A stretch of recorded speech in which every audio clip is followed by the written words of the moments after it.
បងប្អូននេះគឺជាទឹកចំនួន1000យួរដែលជាជំនួយរបស់អាយដាមអូនជឹមហើយនឹងអាយដាមអ៊ឹតសរ៉មហើយក្រោមការជួយឧបត្ថម្ភពីសំណាក់បងប្អូនយើងបាទនៅឯក្រៅប្រទេសឥឡូវនេះយើងបានយក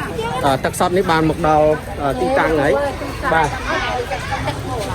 បាទនៅវិញបាទឥឡូវនេះទឹកបានមកហើយទឹកយើងមិនហ្នឹងទេគុណកន្លែងតែខ្ញុំឡោទេគុណទឹកយើងកំងវិញហ្នឹងទេគុណអូកណាឥឡូវនេះទឹកបានមកដល់ហើយបាទបងប្អូនដោយបានធ្វើការកំងគាត់បាទព្រោះគាត់នៅចិត្តហ្នឹង1000យួរអញ្ចឹងគុណមិនហ្នឹងកណា1000យួរហើយបតីឃើញទឹកម្ដងអញ្ចឹងសុបាយបតីគុណចាស់គុណសាធឿបាទកណាគុណចាស់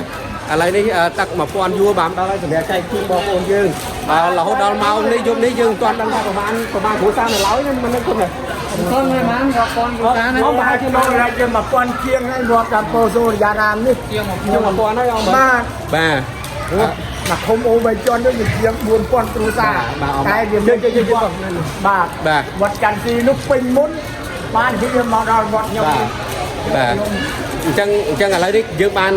ជួយបងប្អូនយើងបានទឹក1000យួរបាទ1000យួរអីសុបាយអមបាទហ្នឹងអីសុបាយហើយបាទបងប្អូនជួយដោះចន់ពេលវេលាទៅតែខ្ញុំរបស់សង់នៅវត្តនេះគ្រូអាវ៉ាអត់នៅទេគាត់តែខ្ញុំត្រូវតែដោះ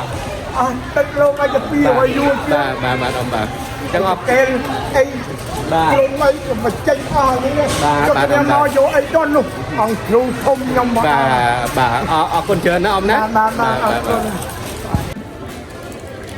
បាទនេះគឺទឹក1000យួរដែលក្រោមជំនួយឧបត្ថម្ភរបស់អាយដាមមុនជឹមអាយដាមសរ៉មហើយនឹងបងប្អូនខ្មែរយើងនៅក្រៅប្រទេសបាទសម្រាប់ជូនទៅដល់បងប្អូនយើង